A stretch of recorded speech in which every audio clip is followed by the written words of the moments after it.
Assalamualaikum warahmatullahi wabarakatuh. Saya Ridwan Himin Nusizam. Untuk final project kali ini, kumpulan kami akan membentangkan tentang situasi harta pusaka yang pertama. Itu kawan saya akan terangkan sebentar lagi. Sekarang ni saya akan beritahu apa itu harta pusaka. Okey. Harta pusaka menurut Kamus Dewan, harta pusaka ni dia benda yang ditinggalkan oleh seseorang itu. Seseorang itu yang telah meninggal dunia untuk diwarisi oleh keluarganya. Dalam bahasa Arab dia dipanggil al-is, al-wis atau al-wirasah. Yang dalam bahasa Melayunya dipanggil warisan. Menurut istilah syarak pula, harta warisan ni atau miras ni dia merupakan harta peninggalan orang yang telah meninggal dunia, yang telah menjadi hak mutlak ahli waris untuk diagih-agihkan di kalangan mereka yang berhak. Okey. Seterusnya saya akan menerangkan tentang harta pusaka termasuk dan yang tidak termasuk harta pusaka.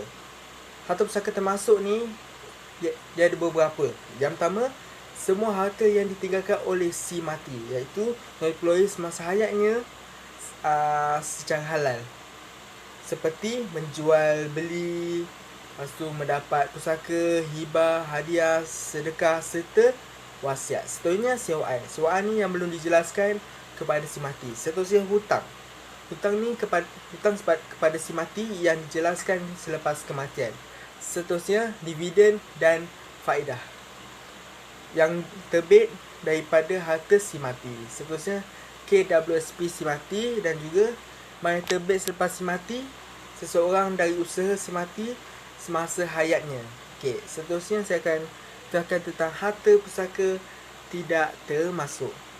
Okey.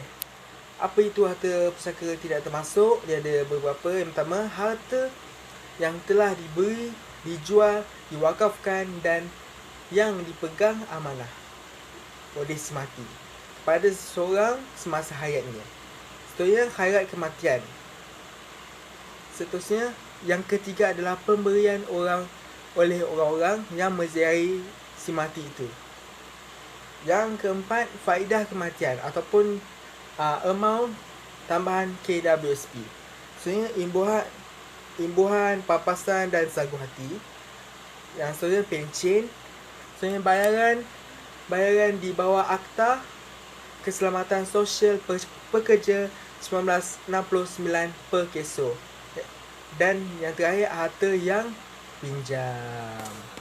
Sekarang ni saya akan menerangkan tentang dalil syariatkan harta pusaka ini. Dia ada dua, iaitu dari segi Al-Quran dan juga hadis. Al-Quran yang bermaksud Allah perintahkan kamu mengenai pembahagian harta pusaka untuk anak-anak kamu, iaitu bahagian seseorang anak lelaki menyamai bahagian dua orang anak perempuan. Tetapi jika anak-anak perempuan itu lebih dari dua, maka bahagian mereka ialah 2/3 dari harta yang ditinggalkan oleh si mati. Dan jika anak-anak perempuan itu seorang sahaja, maka bahagiannya ialah 1/3 harta itu. Dan bagi ibu bapa si mati, tiap-tiap seorang dari keduanya 1/6 dari harta yang ditinggalkan oleh si mati. Jika si mati mempunyai anak, tetapi jika si mati tidak mempunyai anak, sedang yang mewarisinya ialah ibu bapanya, maka bahagian ibunya ialah 1/3. Kalau pula si mati mempunyai beberapa orang saudara, adik-beradik, maka bahagian ibunya ialah 1/6 pembagian itu. Ialah sesudah diselesaikan wasiat yang telah diwasiatkan oleh si mati, dan sesudah dibayar hutangnya ibu bapa kamu dan anak-anak kamu tidak mengetahui siapa di antara mereka yang lebih dekat serta banyak manfaatnya kepada kamu. Pembahagian harta pusaka dan penentuan bahagian masing-masing seperti yang diterangkan itu ialah ketetapan dari Allah. Sesungguhnya Allah Maha mengetahui lagi Maha bijaksana. Surah An-Nisa ayat 11. Seterusnya, saya akan menerangkan hadis pula. Daripada Abdullah bin Abbas radhiyallahu anhu bahawa Rasulullah bersabda, yang bermaksud, hendaklah kamu berikan fardu-fardu kepada ahli-ahlinya apa yang berbaki, maka untuk lelaki yang lebih utama. Riwayat Al-Bukhari. Itu saja daripada saya. Saya akan serahkan kepada kawan saya akan menerangkan tentang halangan pembahagian serta pengiraan tentang situasi yang kumpulan kami pilih. Sekian. Assalamualaikum warahmatullahi wabarakatuh. Nama saya Zainal Kamal Habibi dari kepada kelas DSI 5A. Hari ini saya nak membentangkan tentang seseorang itu akan terhalang daripada menerima harta waris dan bahagian ahli waris. Yang pertama, terdapat ada 3 perkara atau faktor yang boleh menyebabkan seorang itu terhalang daripada menerima harta pusaka. Yang pertama, penghambaan. Yang kedua, pembunuhan. Yang ketiga, perbezaan agama ataupun kafir ataupun murtad. Kita ambil contoh faktor penghambaan. Sekarang hamba tidak berhak mewarisi harta. Sekiranya dia boleh mewarisi, sudah tentu ia akan menjadi milik tuannya. Hamba juga tidak boleh mewariskan hartanya kerana dia tidak memiliki apa-apa, malah harta dan dirinya sendiri milik tuannya. Faktor yang kedua pula ialah pembunuhan. Bagaimana pula kalau dengan satu kes seorang lelaki secara tak sengaja tertembak ayahnya ketika berburu bersama. Akhirnya si ayah meninggal dunia. Adakah dia dapat bahagian dia? Prinsipnya, pembunuh tidak boleh mewarisi harta orang yang dibunuh, sama ada dengan niat atau tidak. Dan sama ada dengan hak, sebab yang dibenarkan seperti mempertahankan diri atau tidak. Hal ini termasuklah bagi kes seseorang hakim yang menjatuhkan hukuman mati kepada adik kandungnya, maka dia tidak boleh mewariskan harta adiknya. Begitu juga dengan kes ini.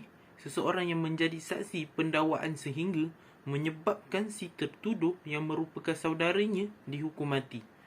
Ini kerana pembunuhan dikira sebagai pemutus hubungan persaudaraan. Sedangkan hubungan itulah merupakan penyebab seseorang boleh menjadi pewaris. Rasulullah SAW bersabda yang bermaksud, pembunuh tidak boleh mewarisi harta pusaka.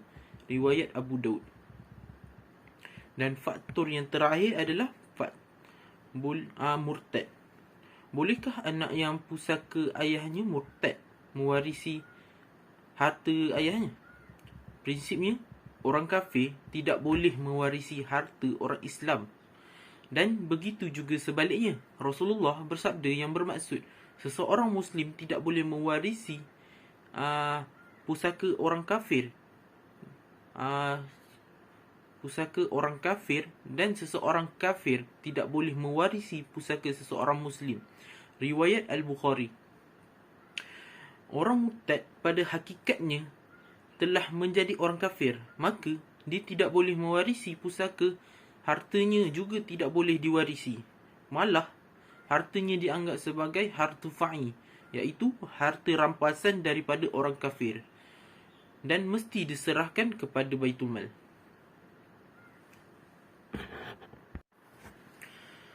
Seterusnya ialah waris-waris yang akan dapat dalam pembagian bahagian harta pusaka. Terdapat waris lelaki terdapat 14 orang dan waris perempuan terdapat 9 orang. Yang pertama, waris lelaki ialah anak lelaki. Yang kedua ialah cucu lelaki daripada anak lelaki dan ke bawah. Yang ketiga adalah bapa. Yang keempat iaitu datuk sebelah bapa, bapa kepada bapa dan ke atas. Yang kelima ialah saudara seibu sebapa lelaki. Yang keenam pula saudara sebapa lelaki. Yang ketujuh ialah saudara seibu lelaki. Yang ke-8 pula ialah anak saudara seibu sebapa lelaki dan ke bawah. Yang ke-9 pula ialah anak saudara sebapa lelaki dan ke bawah. Yang ke-10 ialah bapa saudara seibu sebapa. Yang ke-11 ialah bapa saudara sebapa. Yang ke-12 ialah anak lelaki kepada bapa saudara seibu sebapa, sepupu dan ke bawah. Yang ke-13 ialah anak lelaki kepada bapa saudara sebapa dan ke bawah. Yang terakhir ialah suami. Bahagian waris perempuan ialah terdapat 9, iaitu yang pertama adalah anak perempuan. Yang kedua ialah cucu perempuan daripada anak lelaki dan ke bawah. Dan yang ketiga pula ialah ibu. Keempat pula ialah nenek sebelah ibu dan ke atas. Yang kelima pula ialah nenek sebelah bapa dan ke atas. Yang keenam pula ialah saudara seibu sebapa perempuan. Yang ketujuh pula ialah saudara sebapa perempuan. Yang ke-8 pula saudara seibu perempuan. Dan yang terakhir ialah isteri. Itu sahaja daripada saya. Saya akan serahkan kepada rakan saya yang lain. Sekian. Terima kasih. Assalamualaikum warahmatullahi wabarakatuh. Saya Muhammad Ridwan bin Matrawi dari kelas DSI 5B. Baiklah, saya akan menyambung pembentangan dengan kaedah pengiraan. Baiklah, kita berbalik kepada soalan terlebih dahulu, iaitu dahari meniakan dua dunia dengan meniakan seorang isteri, 2 orang anak lelaki, 3 orang anak perempuan, seorang ibu dan bapa, 2 saudara lelaki, seibu bapa, dan 2 orang saudara perempuan, seibu sebapa, dan seorang saudara perempuan. Tapi dalam kes ini anak lelaki telah menghalang saudara lelaki seibu sebapa, 2 orang saudara perempuan seibu sebapa, dan seorang saudara perempuan tersebut. Jadi kita akan ambil sampai anak lelaki sahaja. Okey, kita tengok harta yang ditinggalkan oleh dahari ialah wang tunai sebanyak RM10,000, wang di bank RM150,000, tapi setelah ditolak dengan zakat zakat bank jadi 25%. Jadi wang di bank dia sebanyak RM146,250. Okey, saham RM200,000, KWSP 400,000 pada awalnya, tetapi setelah ditolak dengan zakat KWSP dengan 2.5%, jadi KWSP dahari sekarang ialah RM390,000.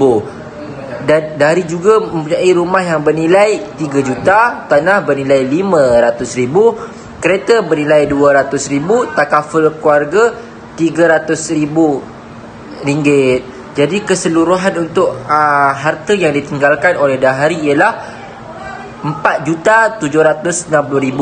Tetapi dahari juga meninggalkan berapa bayaran yang perlu dilangsaikan, iaitu zakat yang belum dijelaskan sebanyak RM50,000, kos penempatan semasa iddah isteri RM4,000, kos badal haji RM2,500, kos pengurusan jenazah RM3,000, hutang dahari RM800,000, dan juga dahari telah mewasiatkan RM500,000 kepada rumah yatim. Tetapi di sini tidak diambil kira, jadi keseluruhannya ialah RM859,000. Tetapi jika tengok ada satu kotak warna putih kat bawah tu, jika RM4,546,250 tolak dengan 859,500. Jadi harta yang bersih yang ditinggalkan oleh Dahari ialah 3,686,750. Ini tidak termasuk dengan wasiat Dahari. Jika Bahari ingin mewasiatkan juga hartanya, dia tidak boleh mewasiatkan lebih daripada 1/3 daripada hartanya, daripada 3,600 ini, 3,600,000 ini. Baiklah, kita akan sambung dengan pewaris-pewaris yang layak untuk mewarisi harta-harta Dahari ini. Okay, kita mulakan dengan isteri Dahari. Isteri Dahari di mana sepatutnya isterinya akan mendapat 1/4, tetapi dikarenakan ada golongan bawah, maka dia hanya layak untuk mendapat 1/8. Begitu juga dengan ibu dan abah Dahari. Pada awalnya mendapat 1/4, tetapi kerana ada golongan bawah, itu anak perempuan mereka, maka mereka hanya akan mendapat 1/6 daripada harta Dahari tersebut. Manakala 2 anak lelaki dan 3 anak perempuan Dahari akan mendapat baki daripada harta, baki daripada selepas diberikan kepada isteri, ibu dan abah. Okey. Jadi baki dia ialah 1/2 tambah 1/2, 2 tambah 2 4, tambah dengan 3 anak perempuan 7. Jadi naik 1, 7 dekat atas kotak 24, macam dekat dalam jadual tu 7.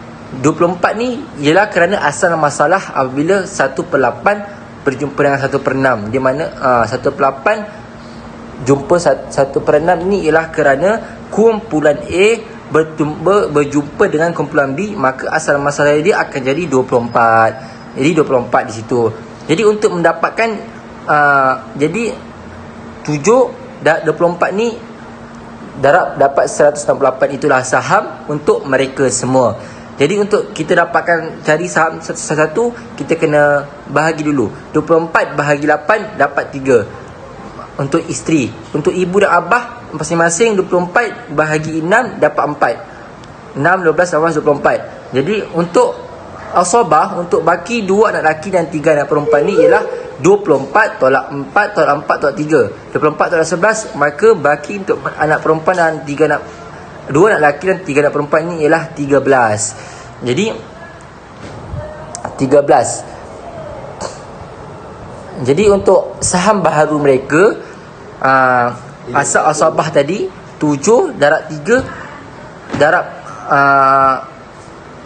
saham, untuk dapatkan saham baharu, saham yang lama tadi 7 darab 3, maka dapatlah 21. 7 darab 3 dapatlah 21. Lepas tu 7 darab, untuk ibu dan abah 7 darab 4 dapat saham mereka ialah 28. Masing-masing 28. Manakala baki untuk asabah dia ialah 168 ni tolak dengan 28, 21 dapatlah 91. Ini adalah asabah yang mana mereka perlu berkongsi dengan 5 orang ni lah, 2 anak lelaki dan 3 anak perempuan. Jadi kita nak kecilkan lagi untuk anak lelaki dan anak perempuan. Jadi setelah kita dapat isteri 21, ibu abah 28, sekarang tinggal 91 saham untuk 2 orang anak lelaki dan 3 orang anak perempuan. Jadi untuk kita kecilkan lagi, kita kena bahagi dengan saham bahagi dengan saham mereka tadi. Dengan baki mereka tadi, dengan saham mereka yang pertama tadi, mereka dapat 7. Jadi 91 bahagi 7 dapat kembali 13. Jadi anak lelaki ialah 1/2 darab 2, 2 jadi 4. Jadi 13 darab 4 dapatlah 52 untuk anak lelaki, dan untuk perempuan ialah 13 darab 3. Anak perempuan ialah 13 darab 3 dapatlah 39. Tapi ini 52 anak lelaki tu ialah untuk 2 orang anak lelaki, dan 39 tu ialah untuk 3 orang anak perempuan. Jadi kita perlu kecilkan lagi untuk dapat saham bagi seorang lelaki dan seorang perempuan. Jadi 52 kita bahagi dengan 2 dapat 26, dan 39 kita bahagi dengan 13 bahagi dengan 3 anak perempuan dapatlah 13 saham mereka. Jadi saham mereka untuk isteri lah 21, ibu abah sama 28 masing-masing, 52 untuk seorang anak lelaki dan 13 untuk seorang anak perempuan. Jadi keseluruhan saham mereka ialah 168. Jadi 3,686,750 kita akan bahagi dengan 168, maka dapatlah satu saham dekat sini 21,944.94 sen.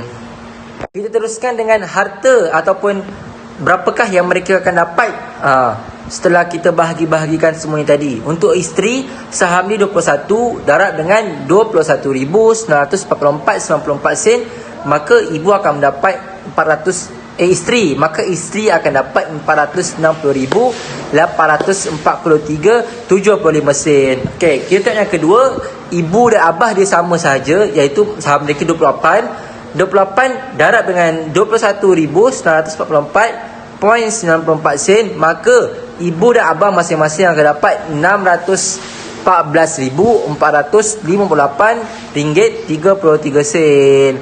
Jadi untuk anak lelaki, seorang anak lelaki akan dapat 26 kali 21 944.90 sen, maka seorang lelaki akan dapat RM570,568.45 sen.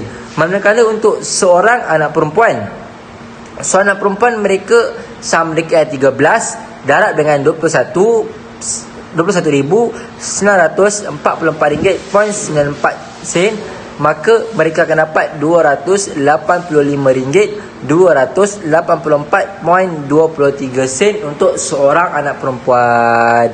Jadi inilah harta-harta yang masing-masing akan dapat. Hanya yang dapat isteri, ibu, bapa, anak lelaki, anak perempuan. Yang bawah-bawah tu terhalang kerana mereka mempunyai anak lelaki dan anak perempuan. Itu sahaja daripada kumpulan kami. Mana yang kurang itu daripada kami sendiri. Yang baik itu datang daripada Allah Subhanahu Wa Taala. Assalamualaikum warahmatullahi wabarakatuh.